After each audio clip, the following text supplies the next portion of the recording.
Bonjour et bienvenue dans cette vidéo. Nous allons vous présenter une entreprise en plein développement, Noroto. Tout d'abord, Mobivia est un groupe français qui détient plusieurs enseignes de centres automobiles comme Midas ou Auto5 et Altermov, une enseigne dédiée à la mobilité urbaine.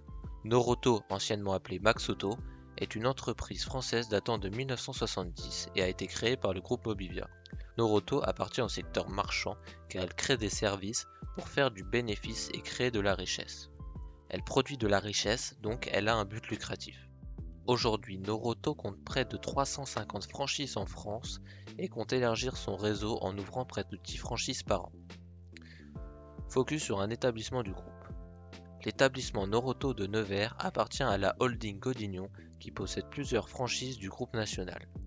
Une franchise est un accord par lequel une entreprise, le franchiseur, accorde à une autre entreprise, le franchisé, le droit de commercialiser des types de produits et ou services en échange d'une compensation financière, directe ou indirecte.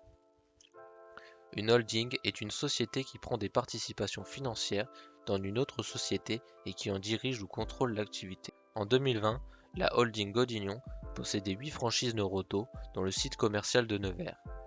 Cette enseigne appartient au secteur tertiaire, c'est-à-dire tout ce qui recouvre les activités dites de service, comme par exemple les montages de pneus hiver lors des départs en vacances, les vidanges ou encore l'ajustement de pression des pneus.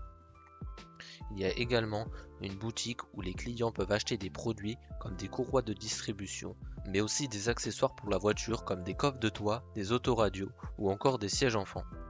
Pour se conformer aux contrôles techniques, les techniciens établissent des devis en fonction de ces contrôles. C'est notamment lorsqu'une contrôle-visite est exigée. Cela veut dire qu'il y a des opérations obligatoires qui sont indispensables pour circuler en toute sécurité sur la voie publique. L'expertise des équipes et la fiabilité du matériel de l'entreprise sont donc particulièrement importantes. L'entreprise employait en 2020 15 salariés dont 2 apprentis.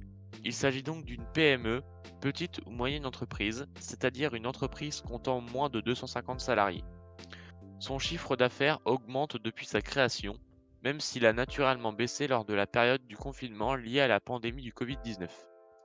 L'entreprise a comme ambition de repartir sur un chiffre d'affaires en croissance. Pendant près de 2 mois à compter de mars 2020, l'entreprise a subi une fermeture administrative. Cette pandémie a entraîné beaucoup de pertes financières pour l'entreprise car elle devait payer le loyer du bâtiment sans recette durant plusieurs semaines. Pour les salariés en chômage partiel, ils sont uniquement payés par l'État, aucun complément de l'entreprise. Hors fermeture administrative, les stratégies commerciales mises en place pour faire face à cette période de crise ont été la publicité à la télévision et la distribution de prospectus, ou encore la mise en place du système Click and Collect. Le client commande depuis un site internet ou par téléphone, puis retire le produit en se déplaçant dans le magasin le plus proche. La prise de rendez-vous pour l'atelier n'a pas changé durant cette période.